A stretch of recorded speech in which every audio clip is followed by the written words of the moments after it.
Welcome to the YouTube version of the sermon for the 3rd of May 2020, principally for folks at Whitland Lodge Baptist Church. But if you're tuning in and you're not from Whitland Lodge Baptist Church, you're more than welcome to listen to as much or as little of it as you choose.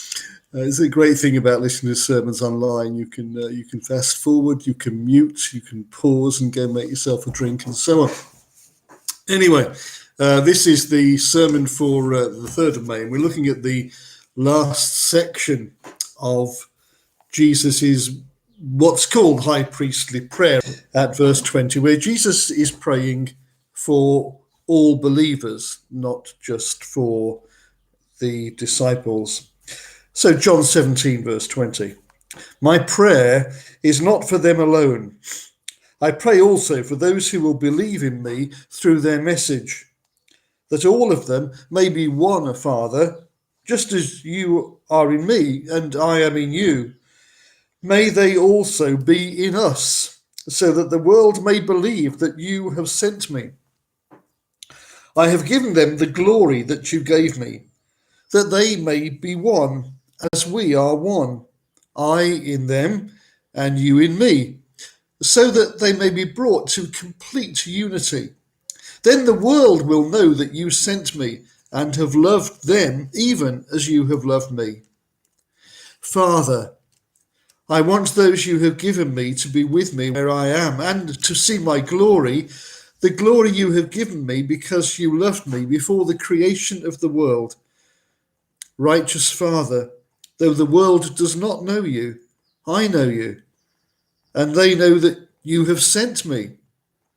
I have made you known to them, and will continue to make you known, in order that the love you have for me may be in them, and that I myself may be in them. The dominant theme of this section of Jesus's prayer is for the church that it may be one.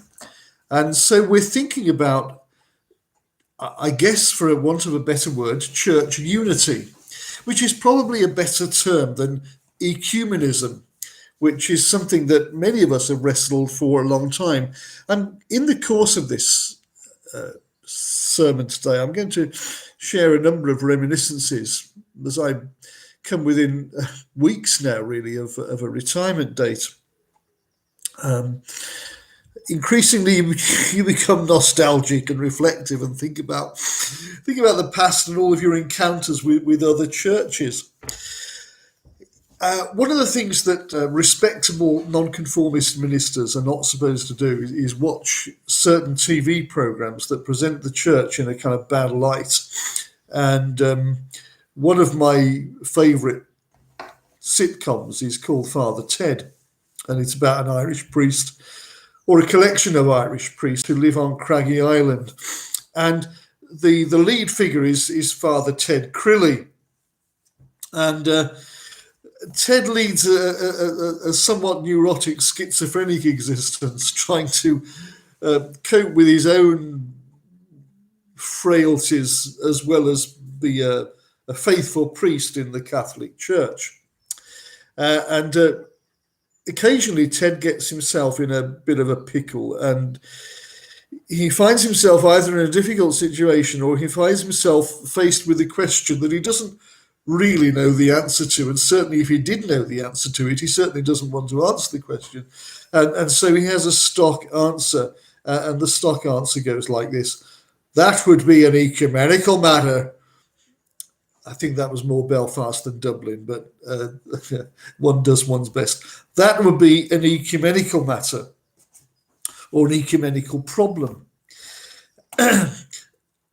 What has driven the ecumenical movement, I think, has been this prayer of Jesus, that they may be one. So when I entered ministry and I went to my first church in London, 34 years ago now, and I was very fortunate to have a really good first church that were very gentle and forgiving with my waywardness.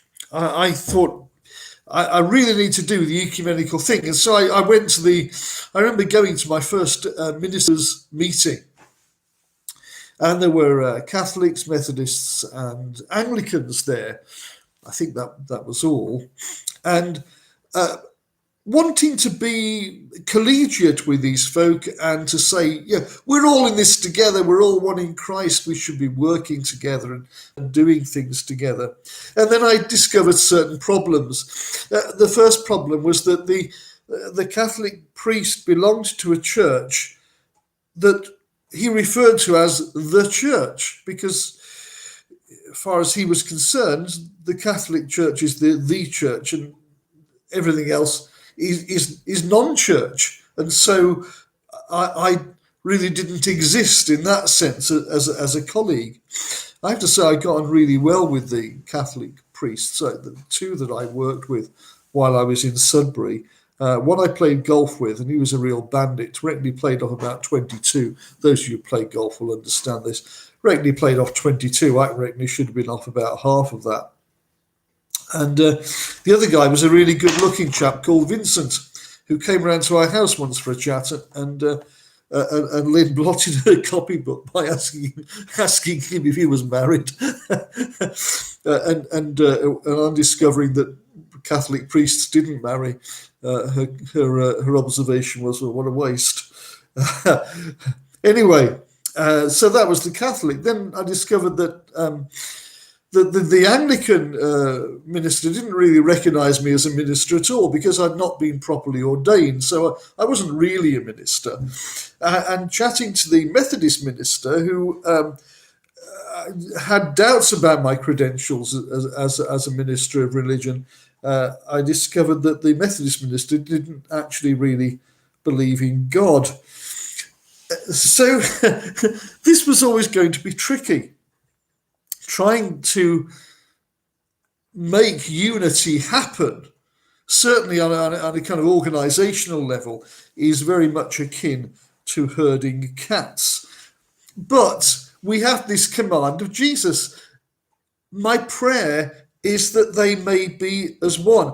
I love subjunctives. Subjunctives are verb forms that express a wish.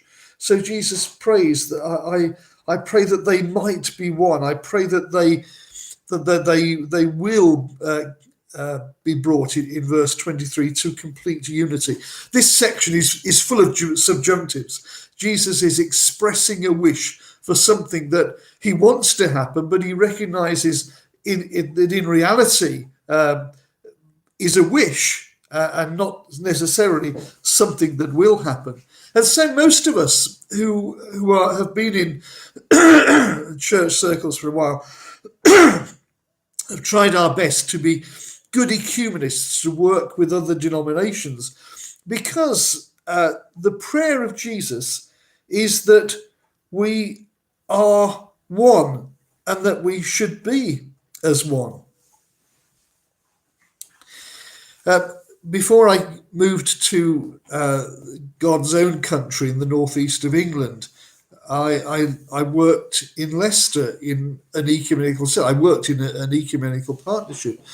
I worked as a chaplain in the University of Leicester, along with colleagues of all sorts of different denominations, where we got on really well as people, until we started talking about church things and then discovered it was very difficult.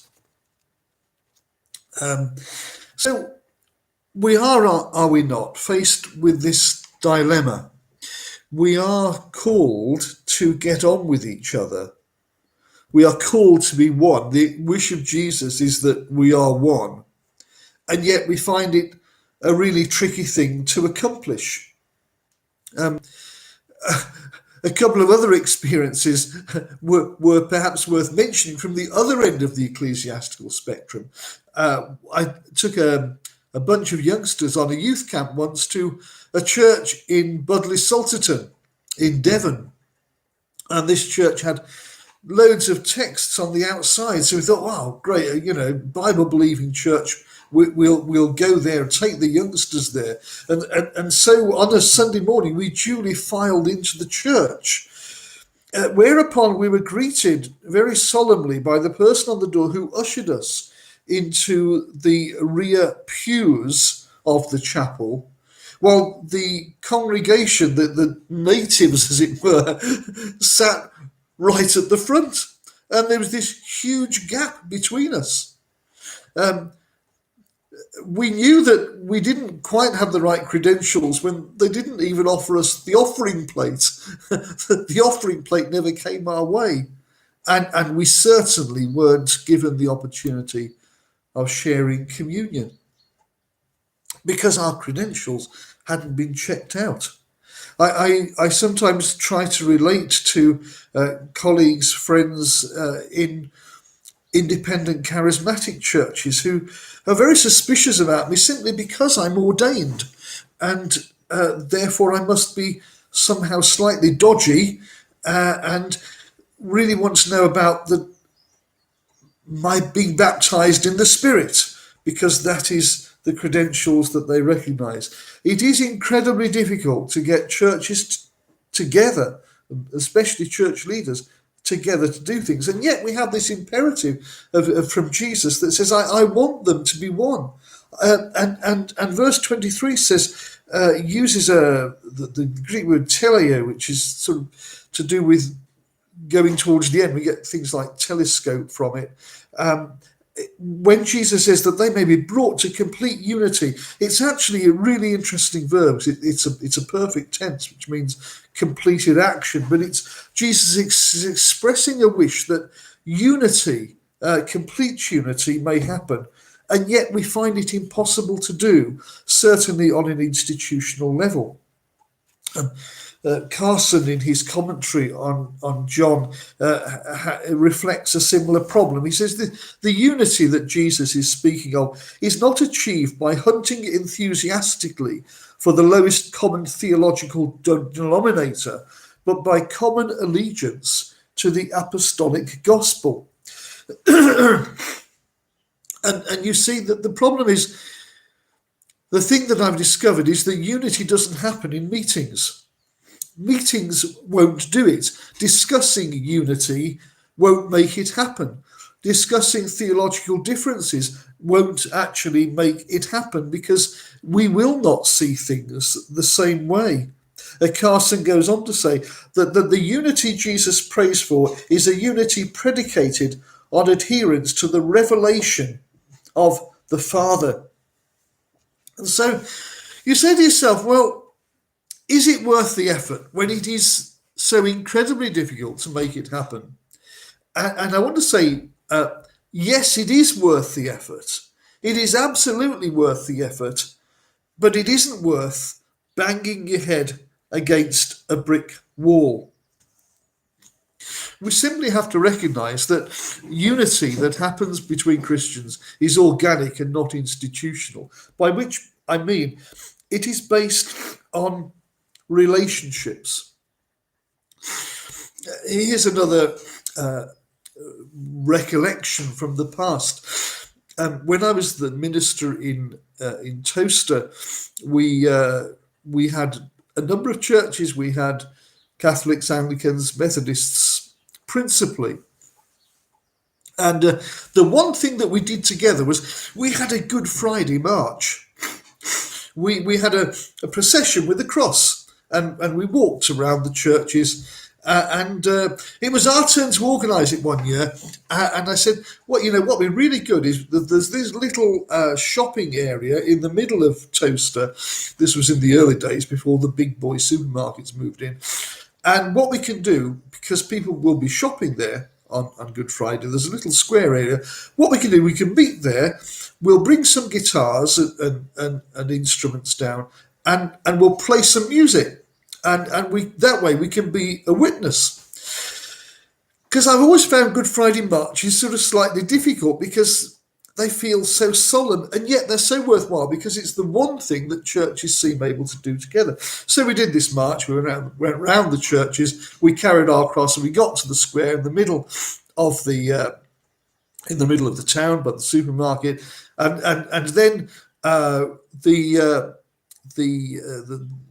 music started, and we played modern worship music about Easter and about celebrating the faith, and it was lively and it was upbeat and it was cheerful. And as soon as we did that, nearly everybody from the other churches went off. And the reason they did that was they said, well, it's Good Friday, it's meant to be solemn, it's not meant to be joyful. And my response to that was, but if we stand in the middle of the town looking miserable because it's Good Friday, what sort of a witness is that? And we never could see eye to eye on this. And how tragic it was that the one thing that we could do together, we couldn't do. And I suppose this taught me something. It taught me something that if we're going to have real unity between Christians, we have unity on an organic and relationship level and not on an organisational level. But is it worth the effort? It is absolutely worth the effort to try to bring churches and Christians together in unity, because that's what Jesus prayed for. And furthermore, Jesus says this will be really good. It's something that is really important to happen. And so Jesus has this language expressed in a string of subjunctives.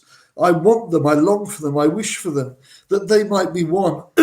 And Jesus says, just as the Father and I are one, I want them to be one. This wonderful relationship.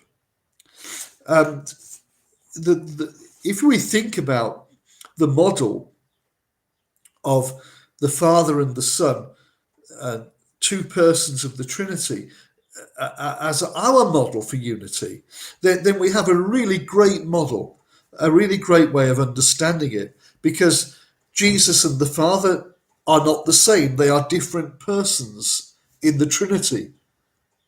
They are distinct persons. They do not fulfill the same function. And yet they are completely united, both in love and in purpose. And I think that's, in a way, that's the model for us. People with far more patience than I, far more tolerance, far more gentleness and persuasiveness, possibly, need to get together to talk about the things that divide our churches institutionally. It would be great if we could ultimately end up with one church, the Church of Jesus Christ in Britain. Wouldn't that be fantastic? And we all have the same label over our doors, as it were. I don't know whether that's ever achievable, but I'm certainly not the person to bring it about. But the unity that I think Jesus principally meant was not a unity that we all look the same and do things the same way. The unity was of heart, a unity in love, and a unity in purpose. Because you see, the problem is, and I think it's absolutely deliberate, Jesus left us no instructions about how to organise church. He left us no instructions about how to organise a leadership structure. He left us no instructions about how to organise a national church. He left us no instructions about all sorts of things. Go into all the world, make disciples, baptise them and teach them. And almost there it ends. And you see, I think that's deliberate. I think Jesus deliberately didn't leave a blueprint for the church, because he recognised that the church was going to spread throughout the whole world, across different ages and across different cultures. And what works in one place will not work in another. And what works for some people will not work for others, because we're different as people as well. And so sometimes when people say to me, I'm occasionally asked, why are there so many different churches? I say to them, well, why are there so many different supermarkets?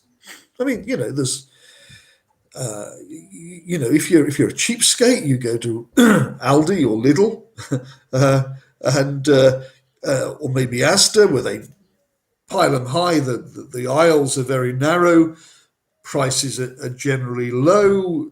Choice may be limited, but you get good, wholesome food for a relatively cheap price. And please understand that, aficionados of different supermarkets, this is my perspective, and Lynn, my wife, does the shopping, not me. So bear with me in this. But then you sort of move up a little bit, and perhaps you have Tesco's, and that's a little bit more refined shopping, perhaps. And then you move up to Sainsbury's, and Sainsbury's is, well, it's sort of middling, sort of supermarket. It's perhaps more choice, more variety. We have an excellent Morrison's I'm near Berwick upon Tweed, and we have Asda and Tesco. Then we have Morrison's, and Morrison's is where you go for the slightly more expensive stuff. And then if you're really posh, you go to Marks and Spencer, or you go to Waitrose, because you might prefer somewhere with more space, where slightly different things are sold. You say, which supermarket should Christians go to? Well, there's no answer, is there? The Bible doesn't tell us we should all be shopping in Asda. If anything, the Bible tells us that a supermarket owned by a massive multinational corporation that doesn't treat its employees very well is probably where we shouldn't shop, but that's another issue. There is no indication about where we should shop, and so there is no indication about what sort of church we should have and how we should organise it. It is really a matter of taste, and it's about what you want. It's about what you want and what you want to spend your money on, and all the rest of it. It's about a sort of shopping experience, and churches are like that as well. It's okay for churches all to be different, to have different styles, have different music, different ways of doing things, different structures, different ways of organising themselves, different brands of coffee. All of that is fine. That isn't where unity is. Unity is about purpose and about love. And I want to say, people say, is it worth the effort to try to generate a sort of functional, organic unity amongst Christians and amongst churches? Absolutely, it is. It is, because together we are so much more than we are separate. And furthermore, Jesus here gives the motivation for doing so. Now, in preparing this, I kind of thought to myself, I'm almost sort of talking to church leaders here, but I'm not. I'm talking to individual Christians, because this organic unity, which is one of love and purpose, sure, it needs leaders to come together, but it also needs Christians to come together. One of the wonderful things about Whitley Bay that I really like, which is where my church is, in the North Tyneside area.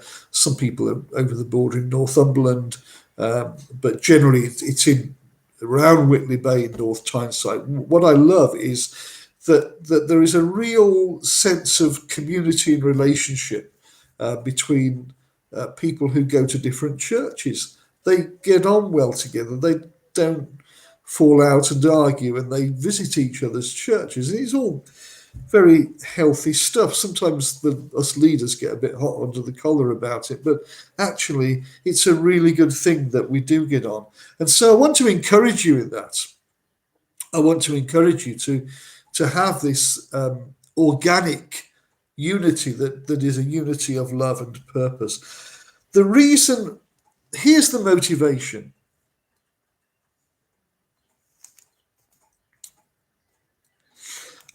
Jesus says, and I'm just trying to find the right verse.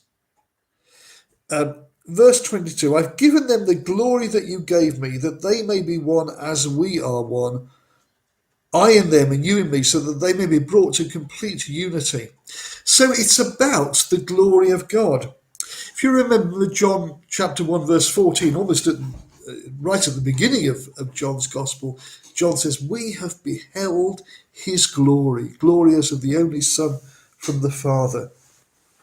And what is the glory of God? We've spoken about this before, that the glory of God, and this is a quotation from Carson, is the manifestation of God's character or person in a revelatory context. In other words, it is something that you see and experience which demonstrates the character and person of God. And so when the disciples would have spoken about beholding the glory of God, the glory of Jesus Christ, they would be referring to the manifestation of God's character and presence in the ministry of Jesus, in his teaching, in his miracles, in all of the different ways that he brought the reality of God into the lives of people.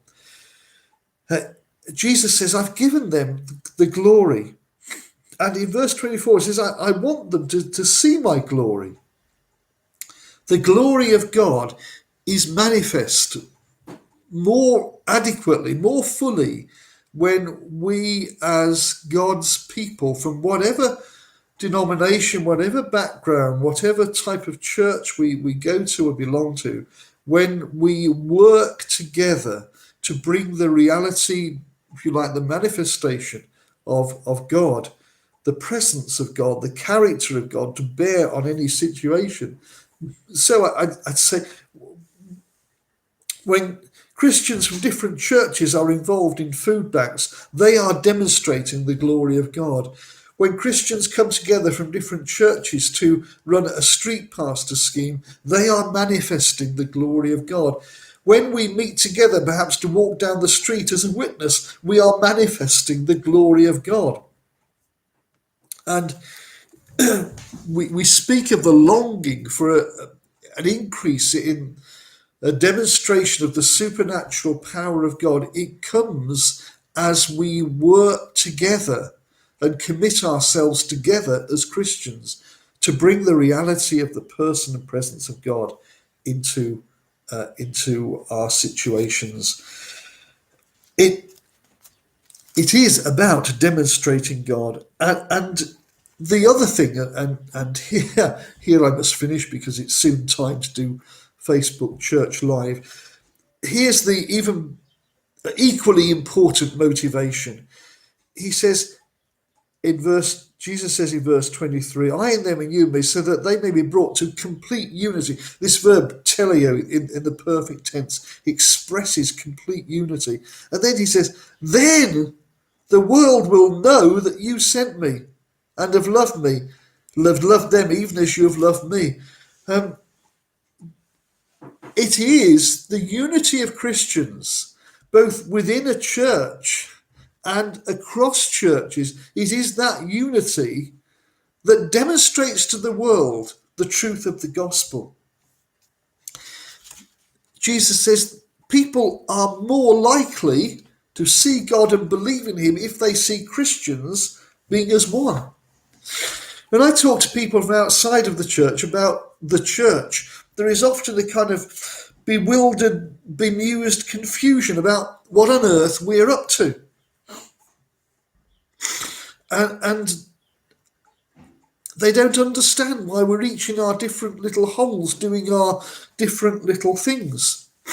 When we come together, when we express our unity by things like marching together on Good Friday, by things like holding services, but particularly by expressing and demonstrating our love by working across church lines, denominational lines, what we are doing is saying to the world, here is the reality of God.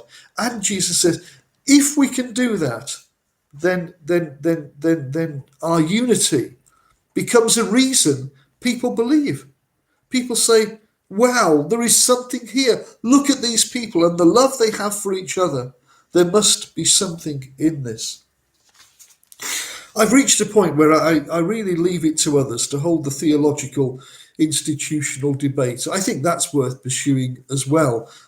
I'm not the person to do it. I'm both too belligerent and too impatient to to work with it, but it is worthwhile for others.